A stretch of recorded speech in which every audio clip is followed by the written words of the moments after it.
पण जल जीवनची एखादी योजना एखाद्या गावात पूर्ण झाल्यानंतर पुन्हा परत 30 वर्षे त्या गावात योजना होत नाही. आणि मला प्रामुख्याने या भागामध्ये माझ्या मतदारसंघामध्ये बऱ्याच ठिकाणी असं जाणवलं की जल जीवनची योजना फक्त कागदोपत्री झाली. त्याचं ती पूर्णत्वास आलेली सुद्धा नाही. मी बऱ्याच वेळा जिल्हा परिषदला पत्रव्यवहार केला. त्यावेळेस दिशा समितीची मीटिंग झाली. त्यावेळेस मी त्या संबंधित अधिकाऱ्याला विचारलं की किती योजना आपल्या जिल्ह्यामध्ये. त्यांनी मला सांगितलं 850 योजना जिल्ह्यामध्ये जल जीवन आणि MGPच्या मंजूर आहे. त्यामध्ये 200 योजना पूर्ण झालेल्या आहेत. त्यावेळेस मी त्यांना जाहीररित्या सांगितलं, तुम्ही आता माझ्या बरोबर गाडीत चला. कलेक्टर साहेब पण तिथे होती, शिव पण होते. ह्या 210 योजना पूर्ण झालेल्या आहेत का पहा. ह्या बऱ्याच योजना फक्त कागदोपत्री. बऱ्याच वेळा तर असं काही गोष्टी निदर्शनात आली, 60% काम झाल्यानंतर 90% कामाची बिलं काढली.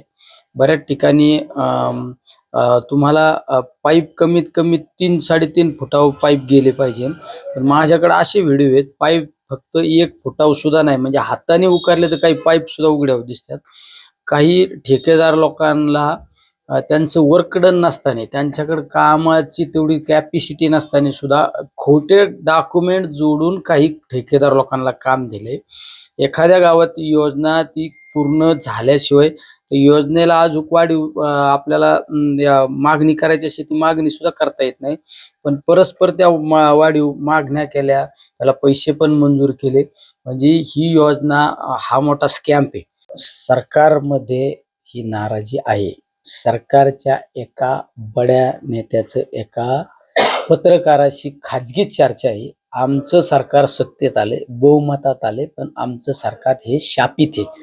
हे एका मोठ्या नेत्याचं वक्तव्य आहे. यावरून ओळखून घ्या, हे सरकार शापित आहे. निवडून आलेल्या लोकांना पाडायचं आणि पाडलेल्या लोकांना निवडून आणायचं. EVMच्या जोरावर आलेलं सरकार हे टिकत नसतं.